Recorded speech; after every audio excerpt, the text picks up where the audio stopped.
কোন জায়গাতে গাঁজা সহ তাদেরকে গ্রেপ্তার করা হয়েছে? হ্যাঁ, গতকালকে আমরা একটা গোপন খবরের ভিত্তিতে জিরানিয়া রেল স্টেশনে 3 জন মহিলা এবং 1 জন পুরুষকে আটক করা হয় এবং সেই সঙ্গে জিরানিয়া থানা এবং বিএসএফেরও সহযোগিতা নেওয়া হয়েছে।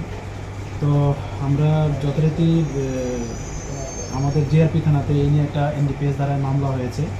তো তাদের নাম, একজন মহিলা, ওনার নাম সবিতা পাল, বাড়ি গৌতমনগর 2 নম্বর, যা বিশালগড় থানার আন্ডারে। আরেকজন হলেন শ্রীমতী রিঙ্কু নম্বর, যা সূর্যমণিনগর আমতলী থানার আন্ডারে।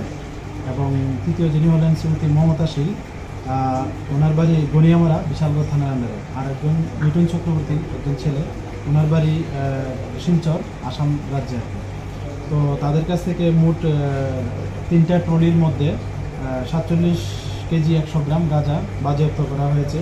তো আজকে আমরা তাদের মহামান্য আদালতে প্রেরণ করছি এবং পুলিশ রিমান্ডও চাচ্ছি। আনুমানিক বাজার মূল্য কত হতে পারে?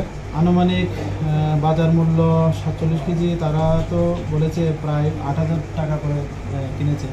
তো 4-32, তো মনে হলে প্রায় 3.5 লক্ষ টাকার মতো হবে আনুমানিক।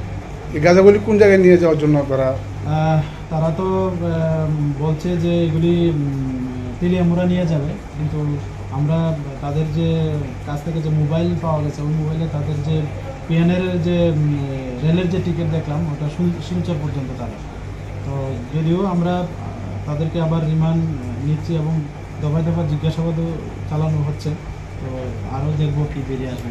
গাঁজাটা কোথা থেকে এসেছে এটা কি তারা তো এখনও এগুলা ঠিকভাবে বলছে না, এক এক সময় এক এক বলছে।